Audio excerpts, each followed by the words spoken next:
E nós vamos receber com muito carinho, tá com saudade dela, viu? Doutora Adriana Costa. Até que enfim você voltou, hein, doutora? Sim, sempre linda. Porque, gente, segundo a Federação Brasileira de Gastroenterologia, né, sentir uma vez ou outra um desconforto por queimação ou aquela dor até no estômago, não é o suficiente para o diagnóstico de gastrite, que é um dos motivos mais comuns das consultas a um gastroenterologista.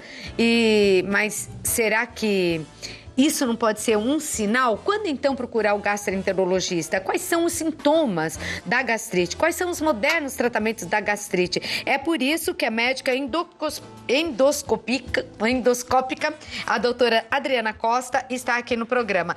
Adriana, eu tô vendo que você trouxe esse bonecão que eu adoro, porque ele exemplifica tão bem todos os órgãos do corpo humano. Então, comece me dizendo o que é a gastrite.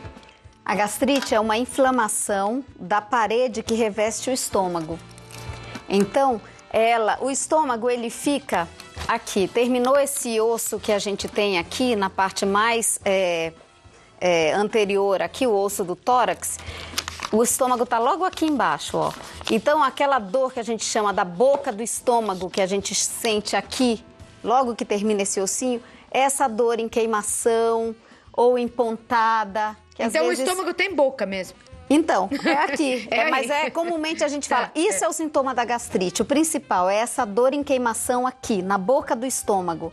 Essa dor, se ela passar para outras regiões, é um sinal de uma possível complicação da gastrite. Então, às vezes essa dor ela vem associada a náuseas, a vômitos, aquela sensação que você tem um buraco no estômago, você come, tá com um buraco no estômago, ou que você come um pouquinho e comeu parece comer uma feijoada, estufada. Isso são os sintomas da gastrite. Qualquer pessoa pode ter gastrite em qualquer momento da vida? Sim, desde a infância até os mais idosos. E as causas, quais são? Bem, como a gente falou, aqui abrindo o estômago, se a gente abrisse, ele aqui dentro, a gente chama isso aqui de mucosa. Aqui dentro é qualquer inflamação, seja da criança ao adulto, ao idoso, é a gastrite. Os principais causas estão uma bactéria, que é a única bactéria que se conhece, que consegue viver num meio ácido, chamado Helicobacter pylori. Ela é tão interessante que para a gente matá-la, a gente precisa tirar o ácido do estômago. Nossa, e o estômago pode ficar sem ácido? Por um tempo, sim, né? Que são aqueles famosos remedinhos. Essa bactéria, a pessoa pega como essa bactéria?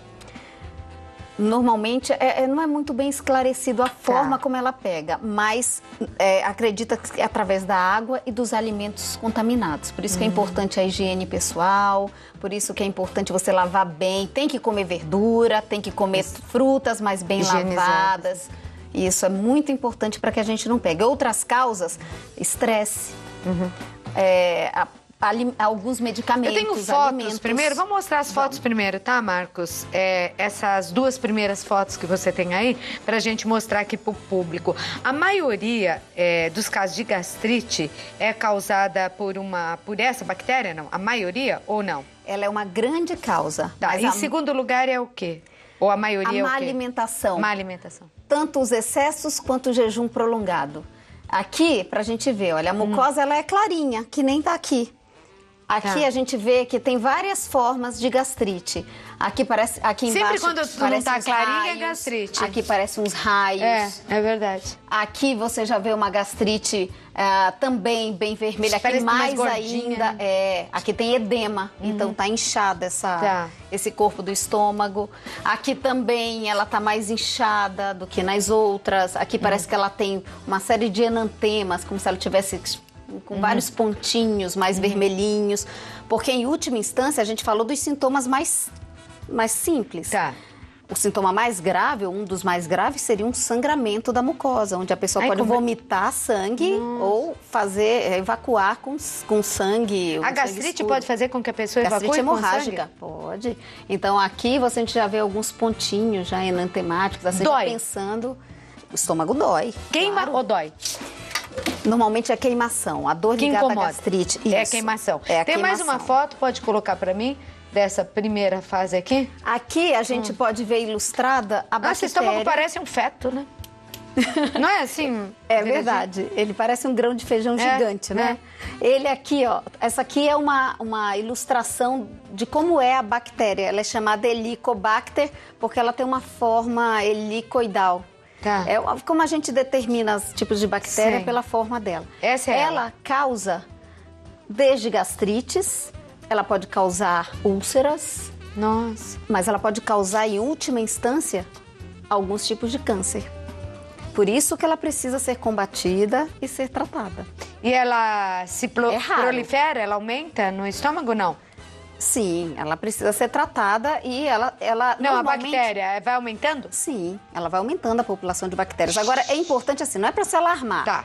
Sim. Porque 50% da população mundial deve ter essa bactéria, mas a gente não tem 50% da população com câncer, né? Sim. De estômago. Mas ela Graças a Deus, então, mas ela é uma bactéria que a gente precisa assim tratar, porque uma vez que ela está ali e ela pode estar relacionada, muitas vezes se você tomar só aqueles famosos antiácidos, remédios que existem aí no mercado, medidas paliativas, né? E você não melhora, você toma e volta. Às vezes é porque se você não matar a causa, não descobrir qual que é e matar a bactéria, às vezes só ele não resolve por um tempo. Aí você para de tomar, volta tudo de novo. Agora, esse diagnóstico, doutora Adriana, ele é feito de que maneira? Bem, o diagnóstico, além da história clínica do paciente, né?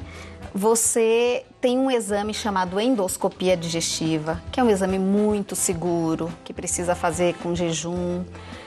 Esse paciente normalmente tem laboratórios, clínicas e hospitais que realizam com esse aparelhinho. Nós temos um vídeo demonstrando esse exame. Então, eu posso vir daqui a pouquinho pra gente ver o vídeo? Claro. Tá? Que demonstra a endoscopia. E não precisa ficar assustado. E o vídeo vai mostrar como é a endoscopia, que muita gente que não fez tem medo e tal. Não há motivo pra isso. Nenhum. E ele consegue ver como está o estômago da pessoa. E se tem ali instalada uma gastrite ou já uma úlcera. Sim. Tá? E quando ele é recomendado às pessoas? Quando que o médico peça, faça uma endoscopia? Bem, a partir de que sintoma? Toda vez que você tem sintomas, você começou dizendo, se você sente uma vez ou outra, quando você dá uma exagerada, certo, você nem pode dizer que você está com uma gastrite, né? Mas se esses sintomas começarem a ficar persistentes... mais frequentes? Mais frequentes, então você precisa procurar um médico, principalmente se você tem acima de 40 anos, onde aumenta os seus riscos para câncer. É importante que antes de você sair tratando, tomando medicação, você saiba o que você está tratando, porque esses sintomas de queimação, de dor abdominal, a úlcera dá o mesmo sintoma, o câncer pode dar o mesmo sintoma, doenças na vesícula podem dar o mesmo sintoma. Então, às vezes, você precisa ter certeza que você está tratando a patologia certa. Tá bom. Eu posso te pedir uma coisa? Dá pra você tirar mais umas partes do nosso bonecão aqui pra dizer o que é o quê? Eu deixei o fígado lá fora, posso buscar o fígado ficou lá fora? Então... Perdeu o fígado? Mas também já perdeu um pedaço da cabeça. Tá lá na salinha. Pega o fígado que eu já volto então, tá bom, doutora? Acharam o fígado? Já fizemos transplante. Já fizeram transplante de fígado aqui? Desculpa, Imagina, que é isso, só brincando aqui. Aqui, o que tinha que você tirou aqui já? Nós tiramos só os órgãos do aparelho circulatório, respiratório, para mostrar o aparelho digestivo. Tá bom. Aqui o aparelho digestivo. Fígado... Quando a gente come, a digestão começa na boca. Então, mastiga bem os alimentos, esses alimentos da boca, ele passa por esse órgão aqui, rosinha, que começa logo depois da faringe, que é o esôfago. E do esôfago ele cai no estômago, que é aqui. O órgão que recobre aqui, que está aqui na frente, esse é o fígado. Tá? Então, aqui está o estômago, então os alimentos entram, eles passam pelo estômago, onde é feita a digestão das proteínas, principalmente, e aí ele vai cair, acabou o estômago, ele cai no intestino fino ou intestino delgado, que é todo esse emaranhado aqui, em torno de 5 metros de intestino. E logo após isso, o fígado, ele participa, o fígado e o pâncreas, eles produzem sucos, o suco, tanto a bile produzida no fígado, quanto os sucos pancreáticos, que ajudam também na digestão dos alimentos. E após o intestino delgado, que eu vou tirar aqui, acaba o intestino delgado, ele vai cair no intestino grosso, que é esse aqui está o pâncreas. O intestino grosso é como se fizesse uma moldura de um quadro no nosso abdômen. E o fino tem voltinha pra caramba, hein, doutora? Tem, ele é muito maior. A maior parte da nossa absorção é feita de tudo que a gente come, é feito no fino. a gente tem em torno de 5 a 7 metros. A maior parte está no intestino fino. Intestino. Poxa vida, viu? E hoje, com a doutora Adriana Costa, nós estamos falando no programa sobre a gastrite. Então, doutora, se a gente puder ver essa animação, né, esse filme, para saber como é feito esse diagnóstico, é isso? Sim. Tá. É um exame muito seguro, feito sob sedação, confortável para o paciente. Esse exame ele pode ser feito em clínicas, em laboratórios, em hospitais. A nossa recomendação é que pacientes idosos, acima de 60 anos ou com problemas cardíacos, comorbidades, façam em hospital. Tá. E ele entra pelo esôfago, ele faz todo o caminho que a comida faz. Ele vê toda a mucosa do estômago, ele é capaz de realizar biópsias, como o que a gente pode ver na animação. Mordeu um pedacinho. Isso não dói. Não? Não, isso não dói e é muito importante porque o diagnóstico da gastrite, do câncer, para diferenciar se uma úlcera é maligna ou benigna, a gente precisa fazer biópsias. A endoscopia ainda é importante para o tratamento de sangramentos. Eu tenho uma úlcera sangrando, eu tenho qualquer patologia sangrantes. Você faz por endoscopia? Você faz por endoscopia. E isso diminuiu muito, praticamente não se operam mais pacientes por hemorragias em estômago. Poxa, isso é muito bom, né? Porque é menos invasivo, com certeza. Muito menos. Muitas perguntas para você, posso? Claro. Amália Martins, de São Paulo, que é gastrite nervosa, tem cura? Então, a gastrite nervosa é uma forma popular da gente chamar, né? Porque o estresse é uma outra importante causa de gastrite. Mas é uma só a gastrite, então? A gastrite, ela pode ser bacteriana, quando é causada pelo H. pylori, mas as causas são várias, mas a gastrite é uma só, né? Às vezes ela é mais leve, ela varia no grau. Ela pode ser mais leve e mais severa. Porque essa pessoa pegou de tanto estresse. Porque provavelmente é o estresse. O estresse faz com que ela faça uma descarga de secreção ácida no estômago dela, e aí ela tem uma crise ou ela agrava uma gastrite que ela já tenha. E assim, normalmente, e o que é interessante, que a gente tem que parar para pensar, que normalmente a pessoa estressada, ela tem outros hábitos errados. Ela não tem horário fixo para comer. E quando ela resolve comer, ela come rápido, ela prefere a comida mais calórica, mais gordurosa e mais rápida, então ela não para mastigar direito. Então, um hábito errado leva ao outro hábito errado e normalmente a gastrite não é causada por uma coisa só, é multifatorial. Então, comer depressa não é bom? Não, você imagina, se eu puder mastigar os alimentos e deixar com que ele chegue no estômago jamais mastigado, eu ajudo na digestão. E o estômago, se eu praticamente engulo sem mastigar, o meu estômago vai ter muito mais trabalho, você vai ficar com uma digestão mais lenta, mais estufado, isso tudo atrapalha. Então você não perca, você de casa, que se eu não me engano é nessa sexta-feira que nós vamos passar uma matéria que eu fiz em São Paulo, que fala sobre o movimento Slow Food, e inclusive sobre um restaurante, né, Slow Food, que ainda bem que existe muito, e é muito gostoso, viu, Adriana? Depois eu vou te passar o endereço, eu gostaria. Onde você come com tranquilidade. A gente vai explicar esse movimento para vocês na sexta. Eu gosto de dizer que, assim, comer devagar, separar um tempinho para o café, para o almoço e para o jantar, não é um luxo, é uma necessidade. Tá certo. A Olivia Santos, de Curitiba, Paraná, pergunta: azias frequentes podem ser sinais de que a gastrite está prestes a se instalar? O quê? Azia. Azia frequente. Bem, normalmente a azia é quando a gastrite, existe um músculo que separa, ele é responsável por fechar a portinha, entre aspas, não é uma porta, um músculo que fecha a comunicação entre o esôfago, que é esse órgão aqui, e o estômago. O estômago está acostumado no meio ácido, o esôfago não. Então, o esôfago não recebe nada ácido. Então, se essa válvulazinha deixar o ácido do estômago subir para o esôfago, aí você sente azia. Então, às vezes, a gastrite pode estar associada a essa doença do refluxo. Isso, uma endoscopia é interessante para saber, elas podem vir juntas, as doenças. A endoscopia é boa para descobrir a origem do refluxo? Muita gente sofre de refluxo, né? Ela dá o diagnóstico de refluxo gastroesofágico muitas vezes. Sim. O Rômulo Silva, de Taubaté, tá vendo a gente? Um abraço, Rômulo. O uso de antiácidos ajuda a aliviar sintomas da gastrite? Sim. O antiácido, ele alivia os sintomas da gastrite e ele também auxilia no tratamento das erosões, do inchaço do estômago. Existem vários tipos, né? O melhor são os inibidores de bom, que tem coisas melhores que os antiácidos. Tá. Hoje o tratamento mesmo, mas é sempre importante procurar um médico para que ele, o especialista, oriente esse tratamento. Porque... Não se automedicar, senão você está mascarando também. E outra coisa, você deve imaginar que assim, esse ácido ele serve para a digestão da gente.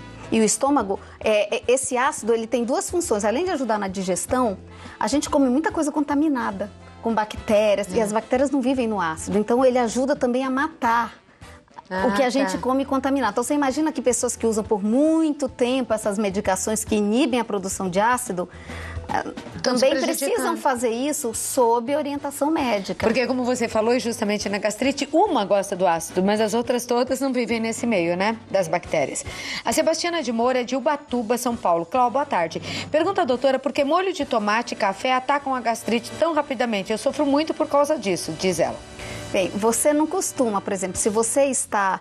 A cafeína é um irritante, um potente irritante da mucosa gástrica, ela está presente no café, nos refrigerantes cola, no chá preto, no chá mate. Então, é um potente irritante. Se quer tomar café, toma sem cafeína.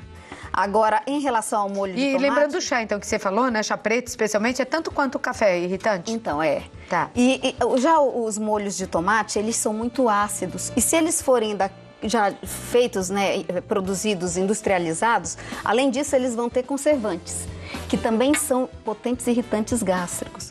Então, e o tomate é cítrico também, né? Ele é mais ácido. Então, imagina se você... Não estamos falando só dele, agora também pimenta, todas as frutas ácidas, laranja, pera. Imagina se você tem uma feridinha, uma coisa exposta, você vai pingar a pimenta ali? Então, a mesma coisa lá dentro do estômago. Um limão lá dentro. Se você tá com uma gastrite, com aquele vermelhidão que a gente viu na foto, você vai lá e tomar limão. Tem umas gotinhas de pimenta lá pra ver. Ou mesmo, e o tomate é assim também. Também, o tomate também, é verdade. Então, mas tem pessoas que não sentem nada, tem pessoas que se acostumam, principalmente aqueles que têm gastrite crônica, eles se acostumam com a acidez. Tem pacientes que têm gastrite, tomam litros de suco de laranja, molho de tomate e não sentem nada, é de pessoa para pessoa. Eu tenho que falar ainda sobre o tratamento, mas eu preciso fazer essa pergunta aqui. É da Jenny. Ela adora o programa, sempre traz novidades para mim à tarde. Obrigada. Ela foi diagnosticada, olha como são as pessoas. Você errou, meu amor, porque ela foi diagnosticada com gastrite crônica pela endoscopia, mas ficou com medo, não voltou no médico e agora ela toma esse remédio que o Brasil quase todo toma de manhã para forrar o estômago, sabe? Para dar uma proteção. Você sabe já qual é, né? Eu sei. Para dar uma proteção ao estômago. Então, respondendo a ela, eu queria que você falasse, pra gente encerrar, Adriana, do tratamento, como se trata, um recado para as pessoas que estão em casa, que sofrem com essa queimação, com essa dor e não tomam uma providência, não vão ao médico e a gastrite se transforma em úlcera. Queria esse seu recado final, por favor. Bem, só respondendo antes se a gastrite se transforma em úlcera, ela pode sim se transformar em úlcera. Não é uma relação direta. Eu posso ter uma úlcera que não se originou de uma gastrite, por exemplo, se eu tomo remédios, medicações como anti-inflamatórios, o ácido acetil salicílico, essas medicações, elas irritam e elas nem precisam ter a gastrite para causar uma úlcera direto. Mas pode sim, uma gastrite pode sim ocasionar ou facilitar o aparecimento de úlceras. Em relação ao tratamento, sim, a gastrite tem cura, mas ela também tem ela volta com muita facilidade. Por quê? Porque se a gente não atacar o fator causal da gastrite, a gente não vai curar, não adianta. Né? Então, quais são os principais fatores causais que você pode fazer no seu dia a dia? Primeiro, não fumar. Segundo, evitar bebidas alcoólicas, café, todas essas frutas e os alimentos mais ácidos. Procure comer as frutas menos ácidas, como banana, maçã, laranja-lima. Se você é importante que você procure um especialista, é importante que você faça o diagnóstico através de uma endoscopia para você saber que se realmente é só uma gastrite que você está tratando e se você tem a bactéria associada. Outra coisa muito importante é manter hábitos saudáveis de higiene, porque às vezes você acabou de tratar a bactéria e aí você pega de novo, porque você não mudou seus hábitos de higiene, continua comendo contaminado. Então você precisa mudar seus hábitos, praticar esporte para aliviar o estresse. E, enfim, é tudo que a gente sabe de uma vida saudável associado ao tratamento com medicamento. Só que só o medicamento não vai resolver se ela não associar todos esses outros fatores e descobrir a causa dela. E investigue. Faça endoscopia. Não é um bicho de 7 cabeças. Não é mesmo. E só mais uma coisa. Existem alguns medicamentos que também se a pessoa toma, eles propiciam a persistir. Às vezes ela está tomando esse, mas ela toma um medicamento, por exemplo, o ácido acetil salicílico. Ou ela toma algum anti-inflamatório com frequência. Por conta própria. Brasileira doida de tomar remédio por conta própria. Nunca suspendam a medicação sem o auxílio de um médico que a passou. Mas existem medicações que você pode substituir, que vão fazer o mesmo efeito de proteção. Às vezes, muitos pacientes para proteger o coração tomam ácido acetil salicílico, mas precisa fazer isso sob o acompanhamento do cardiologista. Ok. O bom é nunca se automedicar, não é? Porque às vezes você toma um remédio e você falou que pode dar uma úlcera de primeira aí. A doutora Adriana Costa é especialista em endoscopia, não é? E eu sou gastroenterologista com especialidade na endoscopia. Eu queria... Posso deixar seu telefone? Claro. Adriana? Eu queria deixar, então, o telefone da doutora Adriana Costa, que qualquer dúvida que ficar, pode entrar em contato com a doutora, que além de bonita, é muito competente, viu? Zero prestadora, é uma família muito competente, é muito competente ela por si só. 011 São Paulo, 3019 2030. 011 São Paulo, 3019 2030. E aí, no ar, o site www.kedt, do jeito que tá aí. Tá aí? Não. Você colocou? Colocou. .com.br, tá? Adriana, adorei o bonecão. Obrigada por ter vindo. É muito linda, doutora. Um grande beijo, viu? Eu também. Beijo pra Marcela. Obrigada. E pra sua também. Tá bom. Obrigada, doutora.